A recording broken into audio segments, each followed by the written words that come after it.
మొదటగా మన తండ్రైన దేవునికి కృతజ్ఞతాస్తుతులు చెల్లిస్తున్నానండి. హాజరైనటువంటి నా తోటి సహోదరులకు, సోదరీమణులందరికీ నా వందనాలు చెల్లిస్తున్నానండి. ఈ నెల క్రిస్టమస్ నెల అంటారు. ఏవండి? అందులో ఈ సంవత్సరంలో మనం చివరి ఆదివారంలో ఉన్నాం.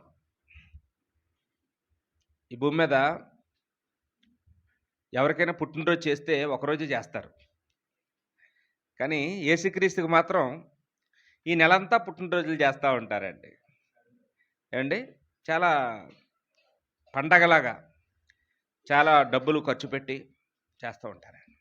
ఒక మాటలో చెప్పాలంటే ఈ మత శాఖల వారికంటే యేసుప్రభు పుట్టినందుకు ఎక్కువ ఎవరు ఆనందిస్తారో తెలుసా అండి? వ్యాపారస్తులు ఆనందిస్తారు. కారణం ఏంటంటే ఈ పండగ పేరుతో అనేక వస్తువులు అమ్ముకుంటారు. ఏంటి? లైటింగ్ సామాన్లు అమ్ముతారు, డెకరేషన్ సామాన్లు అమ్ముతారు, ఇంకా ఎన్నో బట్టలు, ఎన్నో ఆహార పదార్థాలు, ఇలాగే చాలా వాళ్ళకి లాభం అండి. ఎవరికి లాభం అండి ఈ పండగలు చేస్తే? వ్యాపారస్తులకి ఎక్కువ లాభం. ఆ తర్వాత మత శాఖలకి కూడా కొంచెం లాభమేనండి. వాస్తవానికి యేసుక్రీస్తు జననాన్ని ఒక రోజో ఒక నెలో కాదండి, ప్రతిరోజు యేసుక్రీస్తు జననాన్ని బట్టి మనం ఆనందించాలి. ఈరోజు లోకం అలా ఎందుకు ఆనందించలేకపోతున్నారంటే వాళ్ళకి యేసుక్రీస్తు గురించిన అవగాహన లేకపోవడం వల్ల. యేసుక్రీస్తు యొక్క జననం గురించి తెలీదు, యేసుక్రీస్తు జీవితం గురించి తెలీదు, యేసుక్రీస్తు యొక్క మరణం గురించి తెలీదు. ఏమండి? యేసుక్రీస్తుని గురించిన అవగాహన ప్రస్తుత సమాజానికి లేదండి. ఇప్పటికీ చాలామంది యేసుక్రీస్తు ఎవరని అనుకుంటారంటే ఆయన అమెరికా వాళ్ళ దేవుడు అనుకుంటారు. ఇది పరాయి మతస్థుడు అనుకుంటారు. ఇదో పరాయి మతం అనుకుంటారు. ఇంకా కొంతమంది ఏమనుకుంటారంటే ఏదో మాలోళ్ళ దేవుడు, మాతికోలు దేవుడు అని కూడా యేసుక్రీస్తుకి పేర్లు పెట్టిన వాళ్ళు కూడా ఉన్నారండి. చాలా అవమానిస్తూ యేసుక్రీస్తుని గురించి చాలా తక్కువగా మాట్లాడే వాళ్ళు మనం ఈ లోకంలో చూస్తూ ఉన్నామండి. వాస్తవానికి యేసుక్రీస్తు వారు కొందరి దేవుడా, అందరి దేవుడా? ఆయన అందరి దేవుడు. ఆయన ఒక దేశానికి పరిమితమైన వాడు కాదు. ఏమండి? ఆయన ఒక జాతికి పరిమితమైన వాడు అంతకంటే కాదు. అందుకని ఈరోజు నేను ఒక మంచి పాఠాన్ని మీకు చెప్పాలనుకుంటున్నానండి. అందరి కొరకే పరిశుద్ధిని జన్మ అని. అందరి కొరకే పరిశుద్ధిని జన్మ. లూకా సువార్త 2వ అధ్యాయంలో మొట్టమొదటిగా గాబ్రియేలు దేవదూత వచ్చి ఈ పశువుల కాపరులతో మాట్లాడుతున్న సందర్భం అండి. లూకా సువార్త 2వ అధ్యాయము 10-11 వచనాల్లో మనం అక్కడ చూస్తే, ఇదిగో ప్రజలందరికీ కలగబోవు మహా సంతోషకరమైన సువార్తమానమును నేను మీకు తెలియజేయుచున్నాను. దావీదు పట్టణమందు నేడు రక్షకుడు మీ కొరకు పుట్టి ఉన్నాడు. అండి, ఈ మాట ఒకసారి ఆలోచించేయండి. దేవదూత రెండు విషయాలు చెప్తూ ఉన్నాడు ఇక్కడ. ఒకటేమన్నాడండి? ప్రజలందరికీ కలగబోయు అన్నాడండి. ఈ యేసుక్రీస్తు జననం గురించిన వార్త ఒకరికి సంబంధించిందా, ప్రజలందరికీ సంబంధించిందా? ప్రజలందరికీ. ఆ మాటలోనే ఈ ప్రపంచంలో ఉండే ప్రజలందరికీ కలగబోయే సంతోషం అండి. ఇది ఒక దేశానికి సంబంధించింది, ఒక జాతికి, ఒక మతానికి సంబంధించినటువంటి వార్త కానే కాదు అనే సంగతిని ఇక్కడ తెలియజేశాడండి. అక్కడేమన్నాడు? మళ్ళా ఇంకో మాట ఏంటంటే, దావీదు పట్టణమందు నేడు రక్షకుడు మీ కొరకు పుట్టి ఉన్నాడు. యేసుక్రీస్తు పుట్టింది మా కొరకు కాదు, మీ కొరకు అన్నాడండి దేవదూత. దేవదూతల కోసం యేసుప్రభు పుట్టాడా? మనుషుల కోసం పుట్టాడా? మనుషుల కోసం పుట్టాడు. అంటే ప్రాబ్లం దేవదూతలదా, మనుషులదా? మనుషులది. యేసుప్రభు ఈ లోకానికి రావడానికి కారణం ఎవరంటే మనుషులు, మనం. సమస్య మంది, దేవదూతలతో కాదు. ఏంటి ఆ సమస్య? ఏంటి? భూమి మీద ఉన్న అన్ని సమస్యల్లోకి పెద్ద సమస్య ఏదండి? పాపం. ఈ పాపం ఎంతమంది చేస్తారు? రోమపత్రిక 3:23 ప్రకారం ఏ భేదం లేదు, అందరూ కూడా పాపం చేసి దేవుడు అనుగ్రహించు మహిమను పొందలేకపోతున్నాం అన్నాడండి. ఏ భేదం లేదు ఇందులో. నేనేమో పాపం చేయలేదు అనడానికి ఎవరూ లేరు. అందరూ ఈ భూమి మీద పుట్టి యుక్త వయసుకు వచ్చినటువంటి అందరూ, ఒక చిన్నపిల్లలు మతిస్థిమితం లేనోళ్ళు తప్ప అందరూ పాపులే. ఈ భూమి మీద ఉన్న వాళ్ళందరూ పాపులే. కాబట్టి మనందరం పాపులం కాబట్టి దేవుడు అనుగ్రహించే మహిమను పొందలేకపోతున్నాం. మహిమ అంటే ఏంటి? అక్కడ పరలోకం. పాపాత్ముడు పరలోకం వెళ్ళే అవకాశం లేదు, పొందలేం, పరలోకాన్ని పొందలేం. మరి పాపిగా ఉండి మనం చనిపోతే మనం నరకానికి వెళ్ళిపోతాం కాబట్టి మనల్ని పరలోకానికి తీసుకెళ్ళడానికి యేసుక్రీస్తు వారు ఈ లోకానికి వచ్చారు. గాబ్రియేలు దేవదూత ఆ గొర్రెల కాపరులతో ఈ సంగతే చెప్పాడండి. కాబట్టి యేసుక్రీస్తు యొక్క జననం ఇది ప్రజలందరికీ కలగబోయే సంతోషకరమైన వార్త. ఇది ఒక జాతికి వారికి కాదు బాబు అని చెప్పారండి. యేసుక్రీస్తు వారు వచ్చింది మా కొరకు కాదు, మీ కొరకే. మీ కొరకే. ఎందుకంటే ఈ భూమి మీద మనకి ఒక గ్రామానికి ఏదైనా సమస్య వస్తే ఆ గ్రామ అధికారి, ఓ సర్పంచ్ గారు, ఓ సెక్రటరీ గారు వచ్చి ఆ సమస్యని పరిష్కరించగలరు. ఈ భూమి మీద ఒక మండలానికి ఏదైనా సమస్య వస్తే ఓ ఎమ్మెల్యే గారు వచ్చి, ఎంఆర్ఓ గారు వచ్చి ఆ మండలంలో ఉన్న సమస్యను పరిష్కరించగలరు. పోనీ జిల్లాకి ఏదైనా సమస్య వస్తే ఆ జిల్లాలో ఉన్న కలెక్టర్ గారు వచ్చి ఆ సమస్యను పరిష్కరిస్తారు. పోనీ ఒక రాష్ట్రానికి ఏదైనా సమస్య వస్తే ఆ రాష్ట్రానికి ముఖ్యమంత్రి ఉంటారు, ముఖ్యమంత్రి వచ్చి ఆ సమస్యని ఇట్టే పరిష్కరిస్తారండి. పోనీ దేశానికి వచ్చిన సమస్య అయితే ఆ దేశానికి ఒక అధినేత ఉంటాడు, ప్రధానమంత్రి, ఆయన వచ్చి ఆ సమస్యని పరిష్కరిస్తాడండి. యావత్తు ప్రపంచానికే సమస్య వస్తే ఎవరు రావాలండి? ఎవరు రావాలి? అంటే దేవుడే దిగి రావాలి. అందుకనే యేసుక్రీస్తు వారు దేవునితో సమానుడు, దేవునితో ఉన్నవాడు. లోకం పుట్టక మునుపు నుంచి కూడా ఆయన దేవుడితో ఉన్నాడు. అక్కడి నుంచి దేవుడు తన కుమారుడిని లోకానికి పంపించవలసి వచ్చిందండి. యేసుక్రీస్తు ఈరోజే పుట్టాడు అనుకుంటారు, అంతకుముందు లేడు అనుకుంటారు చాలామంది. కాదు, యేసుక్రీస్తు వారు ఈ ఈ ఈ సృష్టికి పూర్వం ఉన్నాడు. సృష్టికి పూర్వం ఉన్నాడండి. జగత్తు పునాది వేయబడక మునిపే ఆయన ఉన్నాడు. ఆయన ఈ లోకానికి శరీరధారిగా వచ్చాడు. యేసుక్రీస్తు వారే ఎందుకు రావాలి? ఎందుకు రావాలంటే మరి ఆయనే సమస్త ప్రజలకి కూడా ఆయనే ఆధారభూతుడు అని బైబిల్లో రాయబడిందండి. ఒకసారి చూడండి, కొలస్స పత్రిక 1వ అధ్యాయం. కొలస్స పత్రిక 1వ అధ్యాయము 15వ వచనం నుంచి చూస్తే,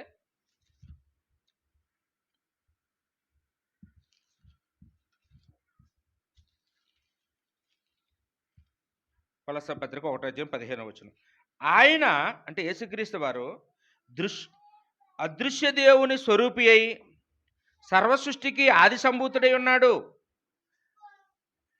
ఏలయనగా ఆకాశమందున్నవియు భూమి ఎందున్నవియు దృశ్యమైనవి కానీ అదృశ్యమైనవి కానీ అవి సింహాసనములైనను ప్రభుత్వములైనను ప్రధానులైనను అధికారములైనను సర్వమును ఆయన యందు సృజించబడెను. సర్వమును ఆయన ద్వారాను ఆయన బట్టియు సృజించబడెను. ఆయన అన్నిటికంటే ముందుగా ఉన్నవాడు, ఆయనే సమస్తమునకు ఆధారభూతుడు అన్నాడు. ఆయనే సమస్తమునకు ఆధారభూతుడు. కాబట్టి ఈ సమస్తం ఎవరి వల్ల కలిగాయో, ఈ సమస్తం ఎవరి బట్టి ఎవరి మీద ఆధారపడి ఉన్నాయో ఆయనే రావాలండి. ఆయనే ఆధారం. ఆయనే ఆధారం అండి. మానవ కోటి సమస్యకి పరిష్కారం ఎవరంటే ఆయనే.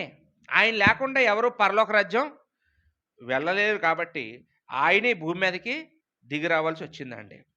కాబట్టి యేసుక్రీస్తు వారు వచ్చింది ఒక కులం కోసం కాదు, ఒక దేశం కోసం కాదు, ఒక భాష మాట్లాడే వారి కోసం కాదు, అందరి కొరకు వచ్చాడు. అపోస్తలుడైన పౌలు గారు తిమోతికి పత్రిక రాస్తూ 2వ అధ్యాయం 6వ వచనంలో మనం చూస్తే, మొదటి తిమోతి 2:6 ఈయన ఈయనంటే ఎవరండి? యేసుక్రీస్తు వారు. ఈయన అందరి కొరకు విమోచన క్రయధనముగా తన్ను తాను సమర్పించుకొనెను. ఎందరి కొరకండి? అందరి కొరకు. అందరి కొరకు విమోచన క్రయధనముగా తన్ను తాను సమర్పించుకొనెను అన్నాడండి. కాబట్టి యేసుక్రీస్తు వారు ఈ లోకానికి వచ్చింది గాబ్రియేలు దూత చెప్పినట్లు ప్రజలందరి కొరకు. ఇక్కడ పౌలు గారు కూడా చెప్పారు అందరి కొరకు అనే మాట. 2 కొరింథీ పత్రికలో 5:15 మనం చూసినట్లయితే 2 కొరింథీ పత్రిక 5:15 ఇలా రాయబడిందండి. జీవించే వారికి మీదట తమ కొరకు కాక తమ నిమిత్తము మృతి పొంది తిరిగి లేచిన వాని కొరకే జీవించుటకు ఆయన అందరి కొరకు మృతి పొందిననియు అన్నాడు. అందరి కొరకు మృతి పొందాడు యేసుక్రీస్తు వారు. యేసుక్రీస్తు వారు మన కొరకు మృతి పొందాడు, మనం ఆయన కొరకు జీవిద్దాం అంటున్నాడు అనమాట పౌలు గారు. మనందరం ఆయన కొరకు జీవించడానికి నిశ్చయించుకుందాం. ఆయన అందరి కొరకు మృతి పొందారు. అపోస్తలుల కార్యములు 10:36 పేతురు గారు కొర్నేలి ఇంటికి వెళ్ళినప్పుడు, కొర్నేలి అంటే అన్యుడింటికి వెళ్ళడం పేతురు గారికి అప్పటి వరకు ఇష్టం ఉండదు. వెళ్ళాడు కానీ ఇంకా సంశయిస్తున్నాడు. ఒక్కసారిగా కొర్నేలి ఇంట్లో ఉన్న బంధువులందరి మీదకి పరిశుద్ధాత్ముడు దిగేటప్పటికి అప్పుడు ఆయనకు అర్థమైందండి. అంటే దేవుడు సిగ్నల్ ఇస్తున్నాడు. వీళ్ళందరినీ దేవుడు కోరుకుంటున్నాడు. నాకేటి అభ్యంతరం? ఇప్పటి వరకు నేను కొందరికే రక్షణ అనుకున్నాను. అప్పుడు అర్థమైంది. ఆయన ఆ సందర్భంలో ఏమన్నారండి? అపోస్తలుల కార్యం 10:36 యేసుక్రీస్తు అందరికీ ప్రభువు. చాలండి, అందరికీ ప్రభువు. కొంతమందికా అందరికా అండి? అందరికీ, ఈ లోకంలో ఉన్న వాళ్ళందరికీ. నువ్వు లేడు, దేవుడు లేడు అనుకుంటారు కొందరు. వాళ్ళ కొరకు కూడా యేసుక్రీస్తు వచ్చాడండి. ఈ భూమి మీద ఉన్న వాళ్ళందరి కొరకు యేసుక్రీస్తు వారు వచ్చారు. యేసుక్రీస్తు వారు అందరికీ కూడా ప్రభువై ఉన్నాడు అని ఇక్కడ మనం చూసుకుంటూ ఉన్నామండి. అందుకే మన పాఠం పేరు ఏం పెట్టుకున్నామండి? ప్రజలందరి కొరకే పరిశుద్ధుని జన్మ. ప్రజలందరి కొరకే పరిశుద్ధుని జన్మ. పరిశుద్ధుడు అనే మాట ఈ లోకంలో ఒకే ఒకరికి వాడబడుతుందండి. ఎవరికండి? దేవుడికి వాడబడుతుంది, యేసుక్రీస్తు వారికి వాడబడుతుందండి. ఈరోజు పరిశుద్ధుడనే మాటకు అర్థం చాలామందికి తెలియదండి.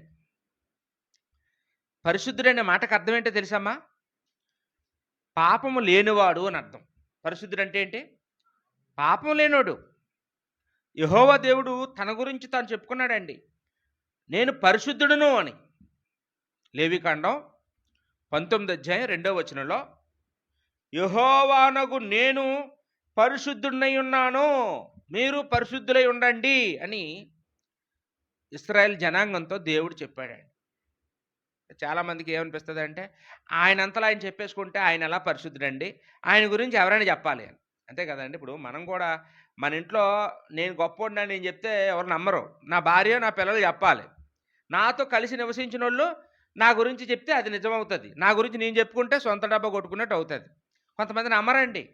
ఆయన చెప్పుకున్నాడు కాబట్టి అది నిజం కాదనుకోవచ్చు. కానీ ఆయన గురించి ఆయనతో ఉన్నవాళ్ళు చెప్తే అది సాక్ష్యం అవుతుంది, అది నిజమవుతుంది.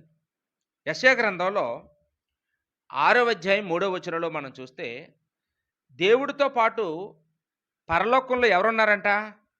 దేవదూతలు, కోటాను కోట్ల దూతలు. ఆ కోటాను కోట్ల దేవదూతలు దేవుణ్ణి కీర్తించి గాన ప్రతిగానాలు చేస్తూ స్తుతిస్తూ ఉంటాయంట. ఏ పాట పాడుతాయంట అండి? ఆయన పరిశుద్ధుడు పరిశుద్ధుడు పరిశుద్ధుడు అని అదే పాట. దేవుడికి బాగా ఇష్టమైన పాట. అంటే దేవుడు పరిశుద్ధుడని వాటికి ఎలా తెలుసు? అవి చూస్తున్నాయి. ఆయనలో ఎప్పుడూ కూడా పాపం కనపడటం లేదు. ఆయన ఎప్పుడూ పాపం చేయటం లేదు. కాబట్టి ఆయన పరిశుద్ధుడు. ఆయనలో ఎప్పుడు పరిశుద్ధతనే అవి చూస్తున్నాయి కాబట్టి, దేవుని గురించి ఏ పాట పాడినా, ఏ పాట వస్తుందండి? పరిశుద్ధుడు అనే మాట వాటి నోటంబడ వస్తూ ఉండడాన్ని అక్కడ మనం చూస్తూ ఉన్నామండి. అదేవిధంగా యేసుక్రీస్తు వారు కూడా ఆయన గురించి ఆయన ఒక సవాల్ చేశారండి. యోహాను సువార్త 8వ అధ్యాయము 46వ వచనం. యోహాను సువార్త 8వ అధ్యాయము 46వ వచనం చూడండి.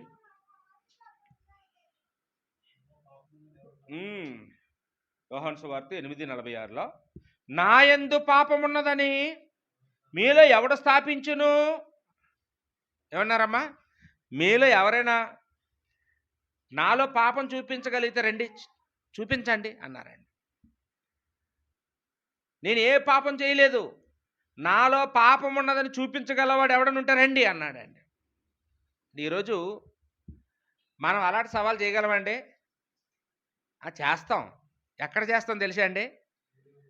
మనం పుట్టినూరులో చెయ్యం, మనం పెరుగునూరులో చెయ్యం. ఇప్పుడు సడన్గా నన్ను తీసుకెళ్ళి తెలంగాణలో నిలబెట్టి ఆ స్టేజీ మీద నిలబెట్టి నాలో పాపం ఉన్నదని మీలో ఎవడని చూపించండి రా అని అంటాను. కారణం ఏంటంటే అక్కడ నేను ఎవరో అలా ఎవరో తెలియదు. అక్కడ అనమంటే అంటాను, ముకుందపురంలో అనాలంటే అనలేను. ఏంటి మన ఊర్లో నేను పుట్టిన దగ్గర నుండి పెరిగింది అన్నీ చూస్తారు అందరూ. నా బాల్యం, నా యవ్వనం అన్నీ చూస్తారు. కాబట్టి నాలో కొన్ని లోపాలు ఉన్నాయి. నా లోపాలు మా ఆవిడే చెప్తుంది, లేదా మా పిల్లలే చెప్తారు, లేకపోతే మా ఇంటి పక్కలు చెప్తారు, మా ఇంటి ముందు చెప్తారు, మా గ్రామస్తులు అందరూ చెప్తారండి. కాబట్టి ఈ మాట ఏ మనిషి అనలేడు. నేనే కాదు, మీరే కాదు, ఈ భూమి మీద ఉన్న ఏ మనిషి కూడా నేను ఏ పాపం చేయలేదని నిలబడి అనలేడండి. ఎవరో ఒకరి విషయంలో అందరూ పాపం చేసిన వాళ్ళమే. కాబట్టి ఈ మాట అనే అర్హత మనకెవరికీ లేదు, యేసుప్రభువుకి ఒకరికే ఉంది. అయినా సరే కొంతమంది అంటారు, ఆయనంతలో ఆయన చెప్పుకుంటే మేము నమ్మమండి, ఆయన గురించి ఎవరైనా చెప్పాలి, ఆయన పరిశుద్ధుడని, ఆయన పాపం చేయలేని ఎవరైనా చెప్పాలి అని అంటారు. అప్పుడు యేసుప్రభు గురించి, యేసుప్రభు వెనకాతల 3.5 సంవత్సరాలు సహవాసం చేసినటువంటి శిష్యులు యేసుప్రభు గురించి చెప్పారండి. ఒకసారి ఆ మాటలు కూడా చూద్దామండి. అపోస్తలుల కార్యములు 3వ అధ్యాయము 14వ వచనంలో, అపోస్తలుల కార్యములు 3వ అధ్యాయము 14వ వచనంలో పేతురు గారు ప్రసంగం చేస్తూ, మీరు పరిశుద్ధుడును నీతిమంతుడైన వానిని నిరాకరించి నరహంతకుణ్ణి మీరు కోరుకున్నారు అన్నాడు. నరహంతకుడు ఎవరు అక్కడ? బరబ్బా. యూదులు యేసుకు సిలువేయాలి, బరబ్బాని విడిపించాలి అన్నారండి. వాస్తవానికి పిలాతు ప్లాన్ ఏంటంటే, ఈ బరబ్బాని యేసుప్రభుతో సాటిగా పెడితే ఈ నరహంతకుడు కాబట్టి వీడిని వద్దంటారు, యేసుప్రభు వారు వాళ్ళకి ఎవరికి హత్యలు చేయలేదు, ఎవరికి అన్యాయం చేయలేదు, ఈయన్నే కోరుకుంటారు అనుకున్నాడు. కానీ వాళ్ళు ఎంత కఠిన హృదయంతో ఉన్నారంటే ఆ బరబ్బాయే కావాలన్నారండి. అది వాక్యం చెప్పిన తర్వాత, ప్రవచనాలన్నీ చూపించిన తర్వాత, అప్పుడు వాళ్ళ హృదయాలు పొడవబడిన తర్వాత, అప్పుడు మీరు ఎంత పాపం చేశారో తెలుసా అని యూదుల మీద నేరస్థాపన చేస్తున్నాడు. మీరు పరిశుద్ధుడు నీతిమంతుడైన వారిని నిరాకరించారు. యేసుక్రీస్తు వారు ఎవరని చెప్తున్నాడండి పేతురు? పరిశుద్ధుడు, నీతిమంతుడు. అంటే పరిశుద్ధుడు నీతిమంతుడు అనే మాటలకు అర్థం ఏంటంటే, పరిశుద్ధుడు అంటే ఏమని చెప్పాను? పాపం లేనివాడు. నీతిమంతుడు అంటే ఏంటండి? పాపం చేయనివాడు. యేసుప్రభులో పరిశుద్ధత ఉంది, నీతి ఉంది. ఆయన పాపం లేనివాడు, పాపం చేయనివాడు. ఇప్పుడు మనం ఉన్నాం, మనం బాప్తిసం పొందుకున్న తర్వాత మనం ఎవరమండి? మనం పరిశుద్ధులమే. పరిశుద్ధులం అంటే మనం పాపం లేనోళ్ళమా? పాపం చేసే అవకాశం ఉంది, పాపం చేసే అవకాశం ఉంది కదండి. కానీ మనం ఇప్పుడు ఎలా ఉండాలి? ప్రత్యేకంగా ఉండాలి. చేసే అవకాశం ఉంటుంది, కానీ ప్రత్యేకంగా ఉండాలి. అందువల్ల ఇప్పుడు పరిశుద్ధుడు అనే మాట ఇప్పుడు మనకు వాడితే దాని అర్థం ఏంటండి? పాపం లేనోడు కాదు, ప్రత్యేకంగా ఉన్నోడు. ప్రత్యేకంగా ఉన్నోడు. మనకేమో పరిశుద్ధుడు అనే పదం మనకు వాడితే, మనిషికి వాడితే ప్రత్యేకింపబడిన వారు అని అర్థం. దేవుడికి వాడినప్పుడు పాపం లేనోడు అని అర్థం. అది మనకు అవగాహన రావాలండి. ఇప్పుడు యేసుక్రీస్తు వారికి వాడితే పాపం లేనోడు. మరి ఆయన శరీరధారిగా వచ్చాడు కాబట్టి ఆయన నీతిమంతుడు. చూసారా ఎంత బైబిల్ చక్కగా రాశారో. యేసుక్రీస్తు వారి గురించి పేతురు గారు సాక్ష్యమిచ్చాడు ఆయన పరిశుద్ధుడు అని. పేతురు రాసిన మొదటి పత్రికలో ఇంకా కొంచెం ఎక్కువ వివరణ పేతురు గారు ఇచ్చారండి. పేతురు రాసిన మొదటి పత్రిక 2వ అధ్యాయం 21వ వచనం నుంచి మనం చూస్తే, పేతురు రాసిన మొదటి పత్రిక 2వ అధ్యాయము 21వ వచనం నుంచి, క్రీస్తు కూడా మీ కొరకు బాధపడి మీరు తన అడుగుజాడలందు నడుచుకున్నట్లు మీకు మాదిరి ఉంచిపోయాను. యేసుక్రీస్తు వారట మనకి మాదిరి ఉంచిపోయారట. ఏ విషయంలో మాదిరి ఉంచిపోయారండి? ఆయన పాపం చేయలేదు. చూసారండి, పాపం చేయలేదంటే అర్థం ఏంటండి? ఆయన నీతిమంతుడు. ఆయన ఏ పాపం చేయలేదు. చేసే అవకాశం ఉందా? ఉంది. యేసు ప్రభు వారు పాపం చేయలేదు. మీరు పాపం చేయకుండా ఉండడానికే మీకు మాదిరి ఆయన చూపించారు అని చెప్తున్నాడండి. ఏ సమయాల్లో పాపం చేయలేదట? ఆయన నోట కపటం కనబడలేదు. ఆయన దూషింపబడి బదులు దూషించలేదు. శ్రమ పెట్టబడి బెదిరింపక న్యాయముగా తీర్పు తీర్చి దేవునికి తన్ను తాను అప్పగించుకొనెను. యేసుక్రీస్తు వారు పాపం చేయలేదంటే ఆయన ఎవరు శోధించలేదు అనుకోకండి. ఆయన్ని మనకంటే ఎక్కువ శోధించారు. ఆయన ఎంత శోధించారండి వివరిస్తున్నాడు ఇక్కడ. అందుకనే దూషించారట, కానీ దూషించబడ్డాడు కానీ బదులు దూషించలేదట. శ్రమ పెట్టారట, కానీ శ్రమ పెట్టబడ్డాడట, కానీ కనీసం వాళ్ళని బెదిరించలేదట అండి. మనమైతే ఏమి చేయలేకపోయినా పళ్ళెను కొరుకుతాం ఏమంటే, మా ఆయన రాని చెప్తాను అంటాం, మా పిల్లలు రాని చెప్తాను అంటాం. కనీసం ఏదైనా పక్కింటి వాళ్ళనే కేకేసి భయపెడతాం ఆ వచ్చిన వాళ్ళని. కానీ ఈయన తలుచుకుంటే కోట్లాది దూతలు దిగిపోతాయి. కానీ ఆయన కనీసం ఎవరి పేరు చెప్పి కూడా బెదిరించలేదటండి హింసించిన వారిని. న్యాయముగా తీర్పు తీర్చి దేవునికి తన్ను తాను అప్పగించుకున్నాను. దేవుడికి అప్పగించుకున్నాడటండి. ఈ సమస్యలన్నీ దేవుడు చూసుకుంటాడు, ఆ ప్రాబ్లం నాది కాదు, దేవుడు చూసుకుంటాడని విడిచిపెట్టాడంటండి. మనం కూడా పాపం చేయకుండా ఉండాలంటే యేసుక్రీస్తు వారిని మనము మాదిరిగా చేసుకోవాలని ఇక్కడ వివరించాడండి. ఇంకా ఎవరైనా యేసుక్రీస్తు యొక్క పరిశుద్ధతను గురించి మాట్లాడారా అంటే, ప్రకటన గ్రంథం 3వ అధ్యాయం 7వ వచనంలో చూస్తే, ప్రకటన గ్రంథం 3వ అధ్యాయం 7వ వచనం. ఇది ఫిలదెల్ఫియాలో ఉన్న సంఘాన్ని గురించి యేసు ప్రభు వారు చెప్పిన మాటలండి. వాస్తవానికి ఇక్కడ యేసుక్రీస్తు వారు చెప్తున్నారు, చెప్పిన మాటల్ని యోహాన్ అనేవాడు రాస్తున్నాడు. అప్పుడు నా మాటలు కాదండో ఈ మాటలన్నీ చెప్పేది ఎవరంటే యేసు ప్రభు వారు. ఈ నా మాటలు అనుకునేవారు కావాలి అంటున్నాడు. ఇప్పుడు మేము కూడా అంతే.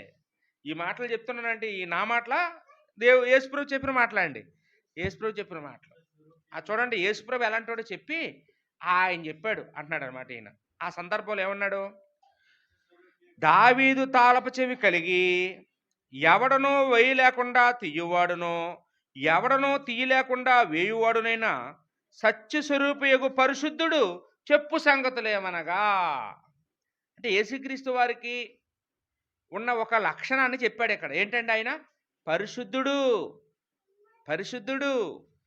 ఆయన చెప్పిన మాటలు మీకు చెప్తున్నానండి. నా మాటలు అనుకోకండి, నా మీద కోప్పడకండి అని ఇక్కడ చెప్తూ ఉన్నాడండి. అంటే యేసుక్రీస్తు వారి గురించి యోహాను గారు కూడా సాక్ష్యం ఇచ్చారు. ఇందాక చెప్పుకున్నప్పుడు యేసుప్రభు గురించి పేతురు గారు సాక్ష్యం ఇచ్చారు, ఆయన పరిశుద్ధుడు, ఆయన ఏ పాపమో లేనివాడు అని. ఇంకా ఎవరైనా చెప్పారండి? ఒక అన్యుడు చెప్పాడండి. ఒక అన్యుడు అంటే పిలాతు అక్కడ యోదయకి ఆయనేమో అధిపతిగా ఉన్నాడు, గవర్నర్గా ఉన్నాడు. ఆయన యేసుప్రభుకి తీర్పు తీర్చే అవకాశం ఆయన దగ్గరికి వచ్చింది. ఆయనైతే ఈ బాధ నాకు ఎందుకు, ఇలాంటి తప్పుడు పని చేయకూడదని హేరోదు దగ్గరికి పంపించేశాడు. ఆయన గలిలేవాడు కదా, అక్కడికి వెళ్ళండి అని. కానీ ఆ హేరోదు కూడా మళ్ళీ రిటర్న్ పంపించాడు ఈయన దగ్గరికి. ఇప్పుడు తప్పనిసరి పరిస్థితుల్లో యేసుప్రభు వారికి తీర్పు తీర్చడానికి కూర్చున్నాడు ఆయన. ఇష్టం లేదు మనసులో. అప్పుడు ఆ సందర్భంలో వాళ్ళందరూ చెప్పినవి విన్నాడు. ఇప్పుడు ఒక్క 5 నిమిషాల్లో తీర్చిన తీర్పు కాదది. యేసుప్రభు గురించి రాత్రంతా తిరిగారు, ఉదయం లేచాక తిరిగారు. కాబట్టి చాలా విచారణలు జరిగాయి. చాలామంది చెప్పిన విషయాలన్నీ విన్నాడు. విన్న తర్వాత ఇప్పుడు ఈయన జడ్జిమెంట్ ఇచ్చే ముందు యేసుప్రభు గురించి ఒక మాట మాట్లాడాడండి. చూడండి, యోహాను సువార్త 19వ అధ్యాయం. యోహాను సువార్త 19వ అధ్యాయము 4వ వచనం అండి.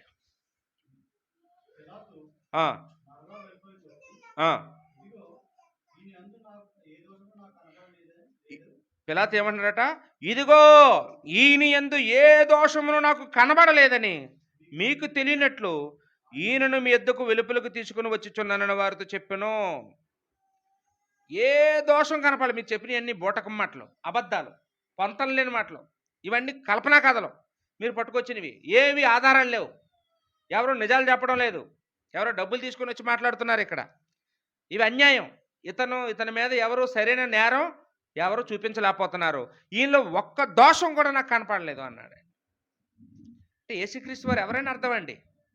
ఆయనలో ఏమి కనపడలేదంటే అండి దోషాలంటే నేరాలు, తప్పులు, పాపాలు ఏమీ కనపడలేదటండి. ఒక అన్యుడిచ్చిన స్టేట్మెంట్ అండి. ఆయనేమి యేసుప్రభు నమ్ముకునే వ్యక్తి కాదు. ఆయన విగ్రహార్థకుడు. అయినప్పటికీ అలాంటి అన్యుడు కూడా యేసుక్రీస్తు గురించి మంచి స్టేట్మెంట్ ఇచ్చాడండి. మంచి స్టేట్మెంట్ ఇచ్చాడు. అన్యజనులకి సాధారణంగా ద్వేషం ఉంటుంది. పరాయి మతం అనగానే చులకన భావం ఉంటుంది. వాళ్ళని గురించి తప్పుగా మాట్లాడుతుంటారు. వీళ్ళకి ఏమి తెలియదు కానీ అలా మాట్లాడేస్తుంటారు. కానీ పిలాతు ఆయనలో ఏ దోషం కనపడలేదు. ఆయన ఏం తప్పు చెప్పాడు? ఆయన ఎవరికి అన్యాయం చేశాడు? ఎవరికి అన్యాయం చేయలేదు. ఇదంతా అసూయతో చేసిన పనులు అని ఆయనకు అర్థమైపోయి ఆ యేసుక్రీస్తులో ఏ దోషం లేదు. ఇక ఈ పాపం నా మీద, నా పిల్లల మీద అంటకూడదు, మీకు మీ పిల్లలకి అంటాలి అన్నాడంట అండి. అన్నప్పుడు వాళ్ళందరూ అలాగే మాకు మా పిల్లలకే అంటాలి అని చేతులు కడిగేసుకున్నారంట అండి. చేతులు కడిగేసుకున్నారు. కాబట్టి యేసుక్రీస్తు వారు ఆయన పరిశుద్ధుడండి. ఆయన జన్మ పరిశుద్ధమైన జన్మ. ఆయన పుట్టుకే ఒక ఆశ్చర్యం. అంటే ఈ భూమి మీద పుట్టిన ప్రతి మనిషి ఆయనేమో తల్లిదండ్రుల కలయిక వల్ల పుడతారు, ఏ మనిషి అయినా కానీ యేసుక్రీస్తు వారు ఆయన స్త్రీ సంతానంగా ఈ భూమి మీదకి వచ్చారండి. యేసుక్రీస్తు వారు స్త్రీ సంతానంగా వస్తారని ప్రవచించబడింది. ఆదికాండం 3:15 వచనంలో యేసుక్రీస్తు వారు స్త్రీ సంతానంగా వచ్చి సాతాను తల చితకొడతాడని ప్రవచించబడింది. అది అక్షరాల నెరవేరింది. గలతీ పత్రిక 4:4లో దాని నెరవేర్పు గురించి కూడా మనం చూసామండి. గలతీ 4:4లో. అలాగే యేసుక్రీస్తు వారు కన్యకకు జన్మిస్తారు. స్త్రీలు అనగానే వివాహం అయిన స్త్రీ కాదు, ఆయన కన్యకకు జన్మిస్తాడు. యెషయా గ్రంథం 7:14లో ఆ సంగతి మనం చూస్తామండి. అది కూడా నెరవేరిందా? మత్తయి 1:22లో అది నెరవేరింది. కాబట్టి యేసుక్రీస్తు వారు పరిశుద్ధమైన జన్మ, యేసుప్రభు వారిది పరిశుద్ధమైన జీవితం. అంటే ఈ సంగతులు తెలియకపోతే యేసుక్రీస్తు వారిని మనం తప్పుగా అర్థం చేసుకుంటామండి. కాబట్టి ఈరోజు మనం పెట్టుకున్న పాఠానికి పేరేంటండి? ప్రజలందరి కొరకే పరిశుద్ధుని జన్మ. ఆయన ప్రజలందరి కొరకు వచ్చాడు. ఒక కులం కోసం, ఒక దేశం కోసం కాదు. అలాగే యేసుక్రీస్తు వారు పరిశుద్ధుడు. ఆయన పుట్టుకే పరిశుద్ధుడు. ఆయన జీవితం అంతా పరిశుద్ధ. ఆయన చనిపోయే వరకు ఆయన పరిశుద్ధంగానే ఉన్నాడండి. ఆయన చనిపోయే చివరి రోజు కూడా ఆయన పరిశుద్ధుడనే అనిపించుకున్నాడు. అది ఆయన గొప్పతనం అండి. అయితే ఈరోజు చాలామంది యేసుక్రీస్తు వారు ఎందుకు వచ్చారో అది చూడట్లేదు. ఆయన పుట్టాడు అనుకుంటున్నారు. ఆయన వచ్చాడు పుట్టాడు కాదు. ఆయన పుట్టుకే కాదు, ఆయన ఉద్దేశం లేకుండా వీళ్ళు భూమి మీదకి రాలేదు. ఆయన జన్మకు కారణం ఉంది. వాస్తవానికి మనందరి జన్మకి కారణం ఉందండి. మనలో ఎవరు కూడా ఏ కారణం లేకుండా పుట్టినోళ్ళం కాదు. మనందరివి కూడా ఒక ఉద్దేశం నెరవేర్చడానికి పుట్టిన వాళ్ళమే. ఏంటండి ఉద్దేశం? మనందరి విషయంలో దేవుడికి ఒక సంకల్పం ఉంది. ఏంటి? మనందరం యేసుక్రీస్తు లాంటి వారిగా మారిపోయి తండ్రి అయిన దేవునికి కుమారులుగా తయారవ్వాలని. దేవుడికి అనేక మంది కుమారులు కావాలంట. కుమారులంటే ఆడవాళ్ళొద్దని కాదు. మీరు కుమారులే దేవుడి దృష్టిలో. స్త్రీ అని, పురుషుడని భేదం లేదు. మనందరమీ దేవుడి పిల్లలమ్మగా మారిపోవాలి. ఆ మారడానికి ఇదంతా ఏంటంటే ఈ భూమి మీద మనకి ఒక దేవుడు ఒక ట్రైనింగ్ పీరియడ్ అనమాట. ఈ ఇచ్చిన టైంలో మనందరమీ యేసుప్రభుని తెలుసుకొని, యేసుప్రభు సారూప్యతలోనికి మార్చబడి, మనందరమీ కూడా పరలోకం చేరుకోవాలని దేవుడు మనల్ని పుట్టించాడండి. మనకి ట్రైనింగ్ ఇవ్వడానికి యేసుప్రభుని పుట్టించాడు. ఆయన మనకు మాదిరి చూపించడానికి ఆయన్ని ఈ భూమి మీదకి పుట్టించాడండి. అందుకని ఆయన పుట్టక మునిపే ఒక 700 సంవత్సరాలకు పూర్వమే ఆయన గురించి ప్రవచించబడిందండి. యెషయా గ్రంథం 61వ అధ్యాయము మొదటి నుంచి మనం చూసినప్పుడు అదే విషయాన్ని లూకా సువార్తలో కూడా ఉంటుంది. లూకా సువార్త 4:18. ఇప్పుడు మనం లూకా సువార్త చూద్దామండి. యెషయా గ్రంథం 61:1లో ఉంటుంది. మళ్ళీ లూకా సువార్త 4:18 కూడా ఉంటుందండి. లూకా సువార్త 4:18 ప్రభు ఆత్మ నా మీద ఉన్నది, పేదలకు సువార్త ప్రకటించుటకై ఆయన నన్ను అభిషేకించెను, చెరలో ఉన్న వారికి విడుదలను, గ్రుడ్డి వారికి చూపును కలుగునని ప్రకటించుటకు, నలిగిన వారిని విడిపించుటకు, ప్రభు హితవత్సరము ప్రకటించుటకు ఆయన నన్ను పంపి ఉన్నాడు అని వ్రాయబడిన చోటు ఆయనకు దొరికెను. ఆయన నజరేతులో సమాధి మందిరానికి వెళ్ళినప్పుడు గ్రంథం ఇచ్చారట, చదువు బాబు, ఒక వచనం చదువు అని బైబిల్ పాఠం ఇచ్చారట. యేసుక్రీస్తు వారు ఆ విప్పబడిన వచనం చదివారట. బాగుంది అప్పటి వరకు. అప్పుడు ఆయన లేచి ఏమన్నారంటే, ఇగో నేడు ఈ వినికిడిలో ఈ లేఖను నెరవేరిందని వారితో చెప్పాడంట. వెంటనే వాళ్ళు యేసుప్రభు మీద కోప్పడిపోయారు. ఇది నీ గురించి రాయబడిందా? యేసుక్రీస్తు వారు చదివినప్పుడు ఆనందించారు, కానీ ఇది నా గురించే. ప్రభు ఆత్మ నా మీద ఉన్నది, నేను బాప్తిసం పొందాను, పరిశుద్ధాత్మ నా మీదకి వచ్చాడు అని చెప్తున్నారనమాట. నేను వచ్చింది ఎందుకంటే బీదలకు సువార్త ప్రకటించడానికి అన్నాడు ఆయన. అంటే ఇప్పటికీ కూడా చాలామందికి ఈ వచనం అప్పుడు వాళ్ళకి అర్థం అవ్వలేదు, ఇప్పుడు ఈ కాలంలో కూడా చాలామందికి అర్థం అవ్వట్లేదండి. యేసుప్రభు వచ్చింది బీదలకు సువార్త ప్రకటించడానికంటే పేదోళ్ళు దేవుడు అంటున్నారు. కాదండి, ఇల్లు వాకలు లేనోళ్ళకి, భూమి పుట్ట లేనోళ్ళకి, చదువు సంధ్య లేనోళ్ళకి దేవుడు అనుకుంటున్నారు చాలామంది. కాదు, పేదలు అంటే ఎవరండి? పేదలు సువార్త అందని వాళ్ళు పేదోళ్ళు, దేవుడు వాక్యం తెలియని వాళ్ళు పేదోళ్ళు. దేవుడు వాక్యం తెలిసిన వాళ్ళు ఎవరండి? వాళ్ళు ఐశ్వర్యవంతులని బైబిల్లో రాయబడిందండి. దేవుని యొక్క ఉపదేశం తెలిసిన వారి గురించి ఒకసారి చూడండి. 1 కొరింథీ పత్రికలో 1:6 మనం చూద్దామండి. 1 కొరింథీ 1:6లో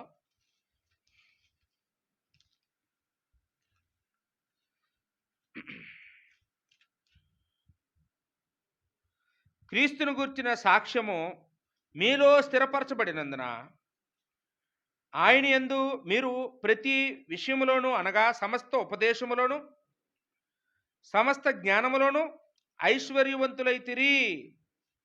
క్రీస్తును గూర్చిన సాక్ష్యం మీలో స్థిరపరచబడినందున ఆయన యందు మీరు ప్రతి విషయములోను సమస్త ఉపదేశంలోను సమస్త జ్ఞానములోను ఐశ్వర్యవంతులైతిరి.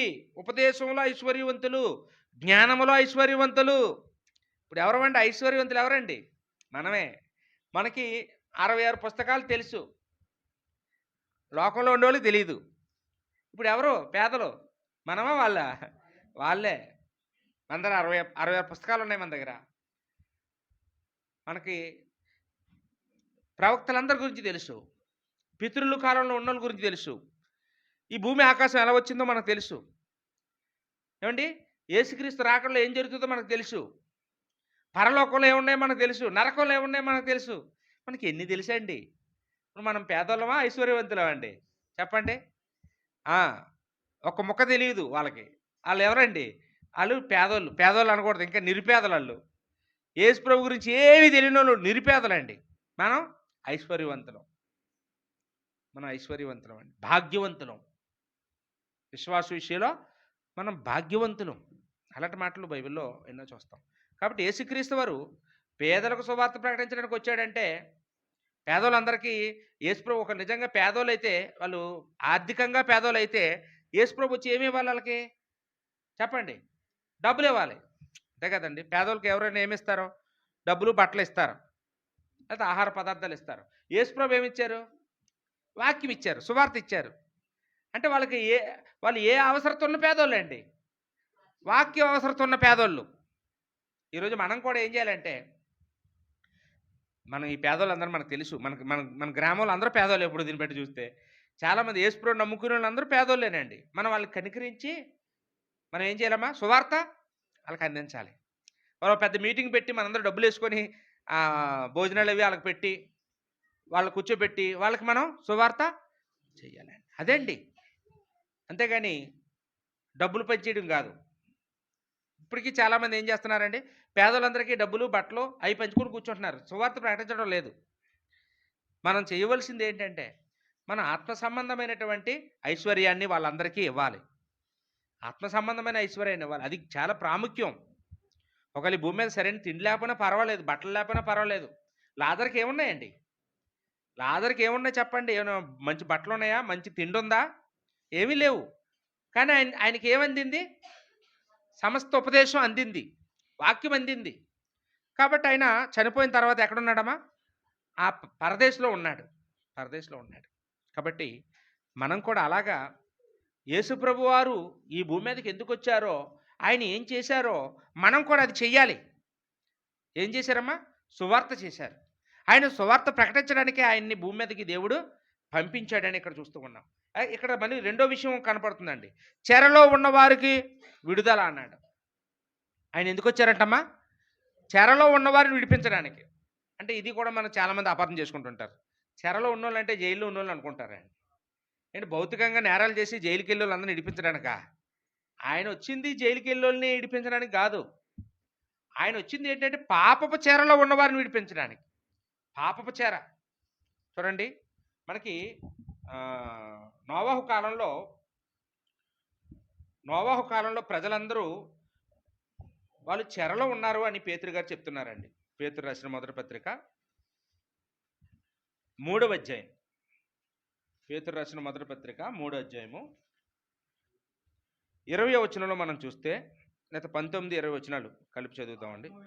దేవుని దీర్ఘశాంతము ఇంకా కనిపెట్టుచుండినప్పుడు పూర్వము నోవాహు దినములలో వాడ సిద్ధపరచుచుండగా అవిధేయులైన వారి వద్దకు, అనగా చెరలో ఉన్న ఆత్మల యొద్దకు ఆయన ఆత్మరూపిగానే వెళ్ళి వారికి ప్రకటించెను.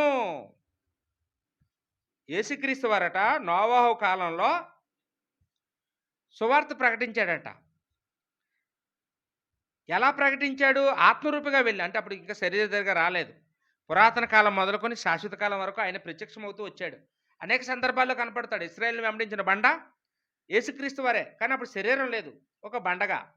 నోవాహు కాలంలో ఒక ఆత్మరూపిగా వెళ్ళి, నోవాహు మాట్లాడే మాటగా, నోవాహు నోటి మాటగా యేసుప్రభు వారు ఉండి సువార్తలో పాలుపంపులు పొందారట. ఎందుకు అంత బాధపడ్డాడు యేసుక్రీస్తు వారు? ఎందుకు వచ్చారు అప్పుడు అంటే, చెరలో ఉన్న ఆత్మలను రక్షించడానికి. ఆ మాట ఉందా చూసారండి అక్కడ? అవిధేయులైన వారి యొద్దకు, అనగా చెరలో ఉన్న ఆత్మల యొద్దకు. అంటే నోవాహు కాలం నాటి ప్రజలు జైల్లో ఉన్నారా? పాపంలో ఉన్నారా? పాపం అనే చెరలో ఉన్నారండి. సంకెళ్ళు అనే చెరలో లేరు. పాపం అనే చెరలో ఉన్నారు. ఆ పాపం అనే చెరలో ఉన్నవారిని విడిపించడానికి యేసుక్రీస్తు వారు వచ్చారు. అంతేగాని నిజంగా జైల్లో పెట్టినప్పుడు ఏంటి మమ్మల్ని ఇంక విడిపించలేదు అని అనుకున్నాం అనుకోండి, మనం ఎవరమండి? అది ఒక ఆయన అలాగే అనుకున్నాడు. నిజంగా బాప్తిస్మ ఇచ్చిన యోహాను నన్ను ఏ రోజు జైల్లో పెట్టించాడు, చెరలో ఉన్న వాళ్ళకి విడుదల అన్నాడు కదా, ఈ నన్ను విడిపించలేదేంటి? ఈ నిజంగా ఆయనేనా రాబోవాడు? ఇంకొకటి కోసం మీకు కనిపెట్టాలా? వెళ్ళి అడగండి అని.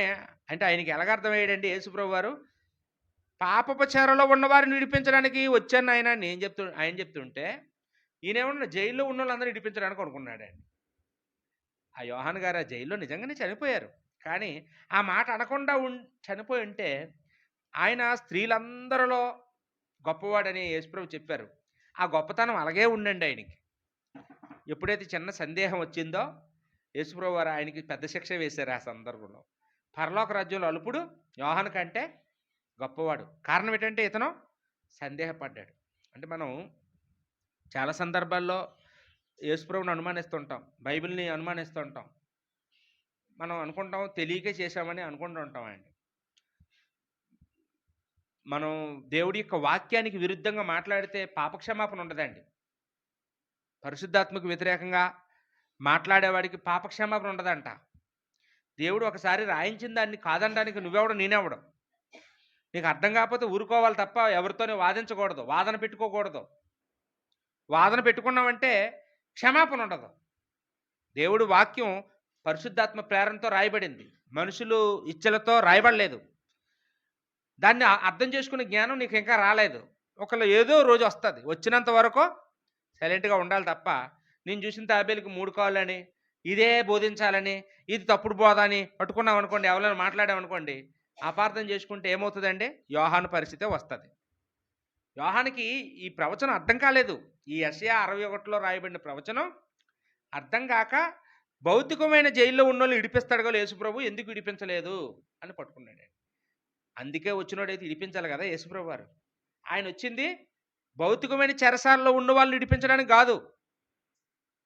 ఆయన వచ్చింది పాపం అనే చెరలో ఉన్నవారిని విడిపించడానికి. ఎంతమందిని విడిపించాడండి ఆ కాలంలో? ఎంతమందినో, ఎంత గొప్ప వాళ్ళను. ఈ రోజుకి కూడా ఈ ప్రపంచవ్యాప్తంగా మరి ఇంతమంది ఈరోజు క్రైస్తవులు ఇంతమంది పెరుగుతున్నారంటే రోజు రోజుకి. ఏమంటే ప్రపంచంలో అత్యధికంగా అమ్ముడుపోతున్న పుస్తకం ఏదైనా ఉందా? బైబిల్.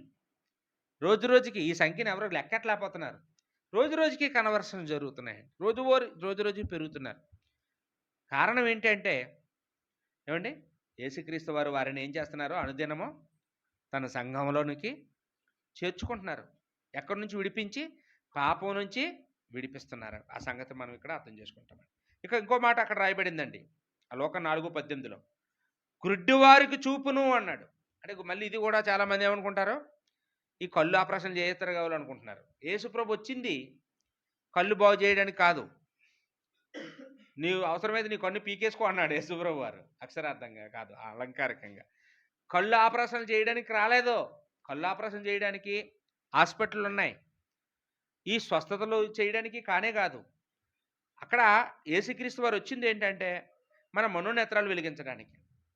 అంటే మనం పాపం చేసినప్పుడు మన మనోనేత్రాలు మూసుకుపోతాయండి. అప్పుడు మనకి అంధత్వం అయిపోతాం. మంచికి చెడుకి తేడా తెలియకుండా అయిపోతుందండి. అప్పుడు అలాంటి స్థితిలో ఉన్న మనల్ని, అందులుగా ఉన్న మనల్ని వెలుగులోకి తీసుకొచ్చాడనమాట. ఏమండి? కాబట్టి ఇది ఏంటండి? మనోనేత్రాలు. ఈ భౌతికమైన నేత్రాలు కావు. ఈ మనసుకు సంబంధించినటువంటి నేత్రాలని వెలిగించడానికి ఆయన వచ్చారు. అది ఆ గుడ్డితనం తొలగించడానికి తప్ప భౌతికమైన మాటలు కావండి. యేసుప్రభు చెప్పిన ఏ మాట కూడా అక్షరార్థం కాదు. ఇదంతా అలంకారికంగా చెప్పబడిన విషయాలండి.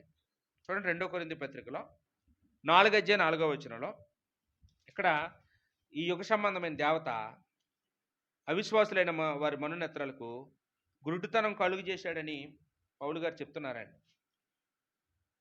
2 కొరింథీ 4:4 దేవుని స్వరూపి అయిన క్రీస్తు మహిమను కనపరచు సువార్త ప్రకాశము వారికి ప్రకాశింపకుండునట్లు నిమిత్తము ఈ యుగ సంబంధమైన దేవత అవిశ్వాసులైన వారి మనోనేత్రములకు గుడ్డుతనం కలుగు చేసెను.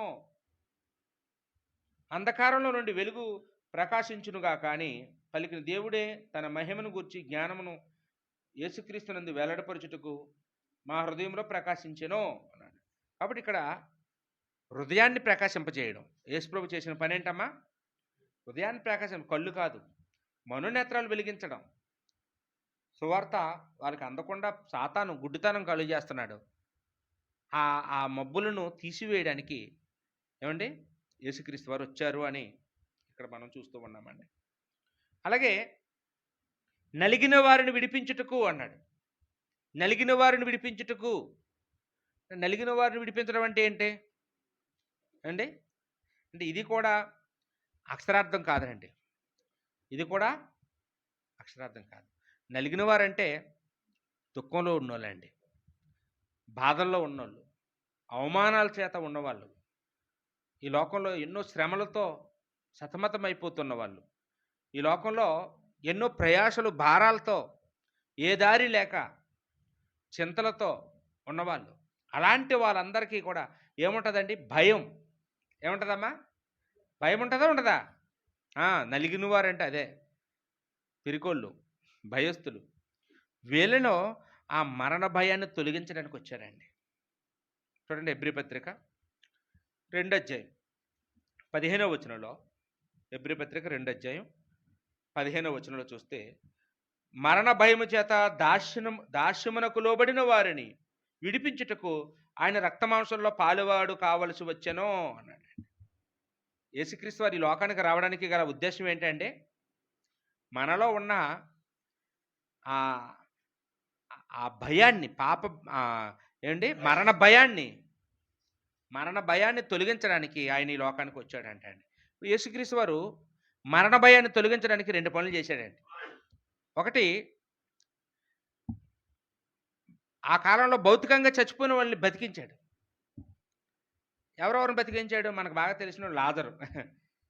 లాజరు చనిపోతే ఆయన 4 రోజుల తర్వాత వచ్చి సమాధిలోంచి బయట తీసాడు. చచ్చిపోయిన వాళ్ళని యేసుప్రభు బతికిస్తే ఈసారి చావంటే ఎవరికైనా భయం ఉంటుందా చెప్పండి? ఏమండి? మేము చచ్చిపోతే మళ్ళీ యేసుప్రభు వచ్చి మమ్మల్ని బతికేస్తారని ఒక మైండ్లో అందరికీ ధైర్యం వస్తుందా రాదా? వస్తుంది. ఇంకా యేసుప్రభు ఎవరినైనా బ్రతికించారండి ఆ కాలంలో?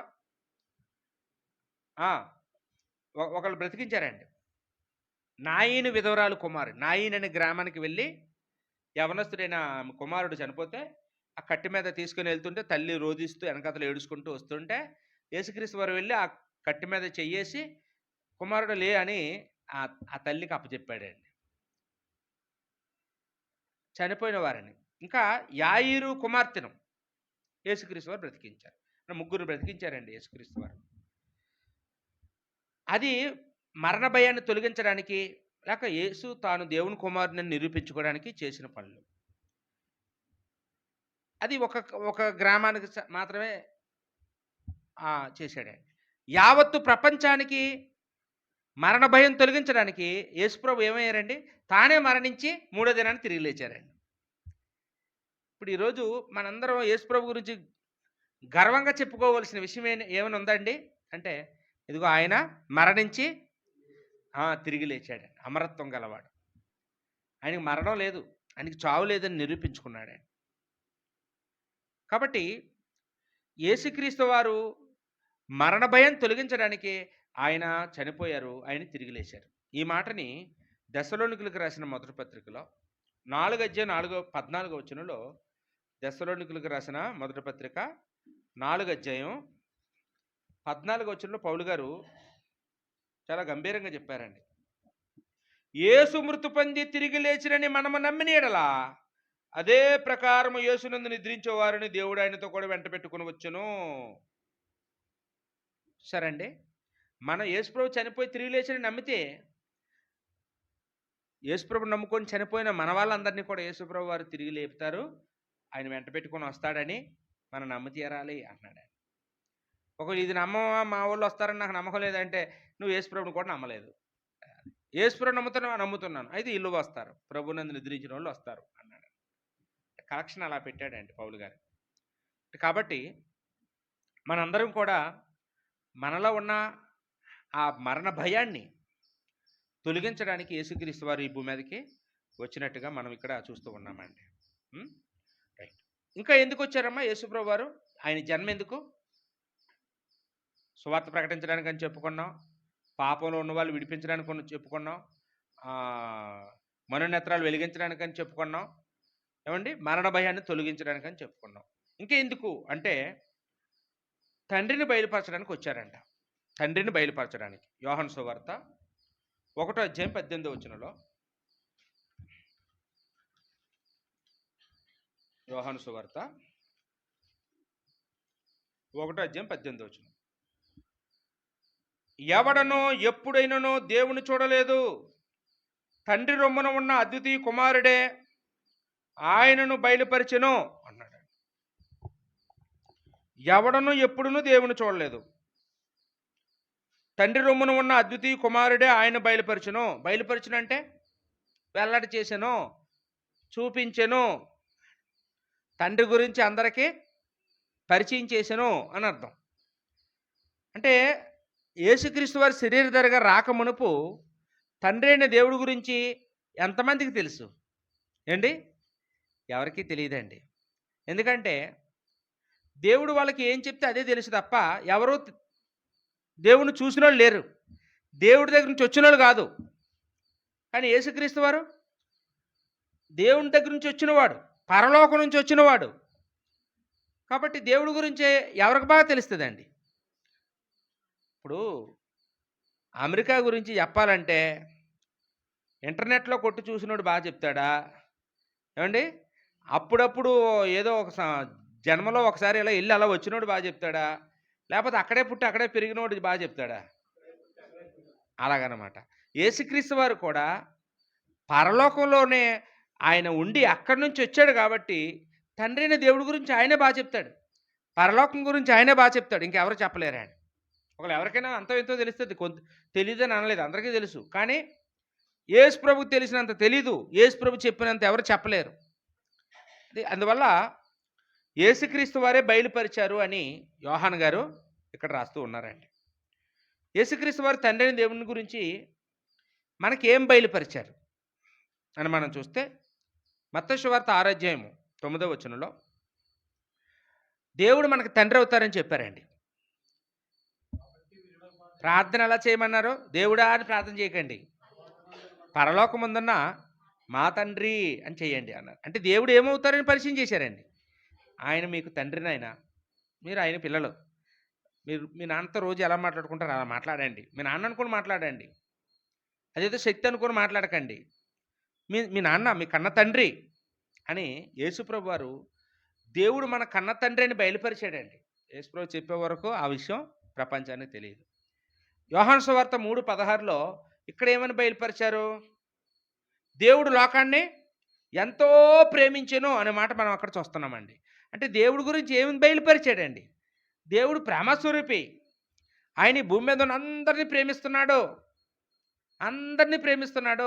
అని బయలుపరిచాడండి. అంటే దేవునిలో ప్రేమ ఉంది, దేవునిలో ద్వేషం లేదు, దేవునిలో ఏం లేదమ్మా, పక్షపాతం లేదు, దేవునిలో ప్రేమ ఉంది, ప్రేమే ఉంది. అది చెప్పాడండి లోకానికి యేసుప్రభు వచ్చి. యోహాను సువార్త 4:24లో ఇక్కడో మాట చెప్తున్నారు యేసుక్రీస్తు వారు తండ్రి అయిన దేవుని గురించి. ఏమన్నారండి? దేవుడు ఆత్మ కనుక ఆయన్ని ఆరాధించేవారు ఆత్మతో సత్యంతో ఆరాధించండి. అంటే ఈ మాటలో దేవుడు ఏమై ఉన్నాడని బయలుపరిచారండి. దేవుడు ఆత్మస్వరూపి, దేవునికి శరీరం లేదు, దేవునికి రక్తమాంసాలు లేవు, దేవునికి రూపం లేదు, దేవుడు కనపడ్డావు అదండి అర్థం. దేవుడు గాలి లాంటోడు, ఆయనకి కనపడ్డావు. ఒకళ్ళు ఎవరైనా కనపడితే దేవుడు అనుకోకండి ఏమండి. ఒకళ్ళు ఎవరు పొరపాటున అప్పుడప్పుడు ఎవరైనా కనపడతారు మీ కంటికి, అది ఎవరు అనుకోవాలి? మీరు ఎవరైనా అనుకోండి, దేవుడు మాత్రం అనుకోకండి దయచేసి. ఏమండి, మన మైండ్లో ఏదో చిన్న ఉంటాయి, ఊహలు ఉంటాయి, మనకి ఇల్యూజినేషన్ ఉంటుంది. తెల్లబట్టలు కనపడగానే, గిరజాల తల్లయ్యి కనపడగానే అది యేసుప్రభుకి అనుకుంటుంటారు. చాలామందికి యేసుప్రభు ఫోటోలు చూసి ఆ యేసుప్రభు సినిమాలు చూసి ఏమనుకుంటారండి? అవి కనపడిన వెంటనే ఇంకా ట్రైనింగ్కి వెళ్ళరు, ఎక్కడికి వెళ్ళరు, సువార్తకు అంటారు వాళ్ళు బయటకు వచ్చేసి. ఇంకా అలాంటివి చూసి సువార్త పనికి వచ్చినోడు ఇంకెలా సువార్త చేస్తారు చెప్పండి? ఎక్కడికి వెళ్ళి అదే చెప్తాడు. ఏమండి, ₹1,00,000 మీటింగ్ పెట్టి ఆ కళే చెప్తాడండి. దానివల్ల అతనికి బైబిల్ తెలియదు, అతని దగ్గరికి ఎల్లోళ్ళకి బైబిల్ తెలియదు. కాబట్టి దేవుడు కనపడ్డో, దేవుడు ఆత్మస్వరూపి అని ఆయన బయలుపరిచాడండి. యోహాను సువార్త 5:17లో ఇక్కడ యేసుక్రీస్తు వారు తండ్రిని దేవుని గురించి ఏం చెప్తున్నారంటే, తండ్రి పని చేస్తున్నాడు అని చెప్తున్నాడండి. యోహాను సువార్త 5:17 నా తండ్రి పని చేయుచున్నాడు అంటే తండ్రి అనే దేవుడు పని చేస్తున్నాడంట అండి. 6 దినాల పని అయిపోయింది కదా అనుకోకండి. 6 దినాలు సృష్టిని చేశాడు, ఆ పనే కాదు, ఈ రోజుకి కూడా రోజు రాత్రి పగలు వస్తున్నాయంటే సూర్యుడు, చంద్రుడు, ఈ ఋతువులు ఏంటి, వర్షాలు, ఎండాకాలం, ఇవన్నీ ఫలాలు ఇవన్నీ వస్తున్నాయంటే ఎవరండి డ్రైవర్? నడిపిస్తున్నది ఎవరు? దేవుడు. తండ్రిని దేవుడు మనల్ని కాపాడబట్టి మనం బ్రతుకుతున్నామండి. ఆయన మన గురించి పని చేస్తున్నాడు. మనం ఇలా ఉన్నామంటే మన వెనకాతల నెట్వర్క్ జరుగుతుంది, పని చేస్తున్నారు. ఇప్పుడు మన దేశం శత్రువుల నుంచి మన మన మనం హ్యాపీగా నిద్రపోతున్నామంటే పక్కన ఒక పక్క ఏమో పాకిస్తాన్ ఉంది, ఒక పక్క ఏమో చైనా ఉంది. వీళ్ళిద్దరూ మనల్ని ఎప్పుడు పాడు చేద్దామని చూస్తున్నారు. కానీ అహర్నిశలు మనల్ని కాపాడడానికి బార్డర్లో ఎవరున్నారండి? మిలిటరీ దళాలు, నావీ దళాలు, ఎయిర్ ఫోర్స్ ఉన్నాయండి, ఇవన్నీ ఉన్నాయి. ఈ త్రివిధ దళాలు మన చుట్టూ కాపాడబట్టి మనందరూ హ్యాపీగా ఉన్నాం. అలాగే ఈ ప్రపంచాన్ని ఎవరు కాపాడుతున్నారు? దేవుడండి. అర్థమైందండి? మనం మన చుట్టూ ఉన్న ఈ త్రివిధ దళాలు చూస్తున్నాం, కానీ ఈ భూగోళం చుట్టూ ఎవరు కాపాడుతున్నారు? ఈ భూమిని శూన్యంలో వేలాడదీసింది ఎవరో? ఈ గాలిని రప్పిస్తున్నది ఎవరో? తన ధనాగారంలో నుంచి వస్తుంది గాలి. ఏమండి? ఎవరిస్తున్నారు అంటే ఇదంతా దేవుడు పని చేయడం వల్ల. దేవుడు పని చేస్తున్నాడు. దేవుడు లేడనుకోకండి. దేవుడు లేడనుకున్నవాడు బుద్ధిహీనుడు. దేవుడు లేడనుకున్నవాడు బుద్ధిహీనుడు అని బైబిల్ రాయబడింది. దేవుడు ఉన్నాడు, దేవుడు పని చేస్తున్నాడు. నేను పని చేస్తున్నానని యేసుక్రీస్తు వారు అక్కడ చెప్పడం జరిగింది. అంటే దేవుడి గురించి, దేవుడు ఓ మంచి పనివాడు అని, ఆయన పని కలిగి ఉన్నవాడు అని చెప్తూ ఉన్నాడండి. ఇంకా యేసుప్రభు వారు దేవుని గురించి ఏం చెప్పారంటే యోహాను సువార్త 7:28లో, యోహాను సువార్త 7:28లో ఆయన సత్యవంతుడు అన్నాడండి. యోహాను సువార్త 7:28 కాగా యేసు దేవాలయంలో బోధించుచు మీరు నన్ను ఎరగరు, నేను ఎక్కడ పడినో ఎరుగుదురు, నా అంతటి నేను రాలేదు, నన్ను పంపినవాడు సత్యవంతుడు, ఆయనను మీరు ఎరుగరు అన్నాడండి. కాబట్టి దేవుడు ఎవరండి? సత్యవంతుడు అంటే అర్థం ఏంటమ్మా? అబద్ధం నేరనవాడు, అబద్ధం ఆడడం రానివాడు. దేవుడు ఎప్పుడు నిజమే మాట్లాడతాడు. ఒక దగ్గర అవునని, ఒక దగ్గర కాదని అనడం. దేవుడు ఎప్పుడు ఉన్నట్టుగానే మాట్లాడతాడు, వాస్తవం మాట్లాడతాడు. దేవుడు సత్యవంతుడు, అబద్ధీకుడు కాదు. అదే.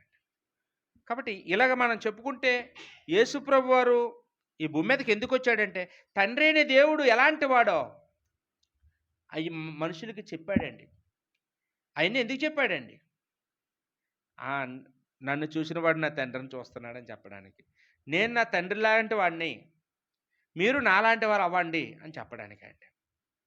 అంటే ఇప్పుడు మనం తండ్రి అయిన దేవుడు యొక్క స్వభావాలు మనం తెలుసుకుంటే మనం ఆ స్వభావాలన్నీ యేసుప్రభులో ఉన్నాయి. యేసుప్రభులో ఉన్న స్వభావాలన్నీ మనం కలిగి ఉండాలి.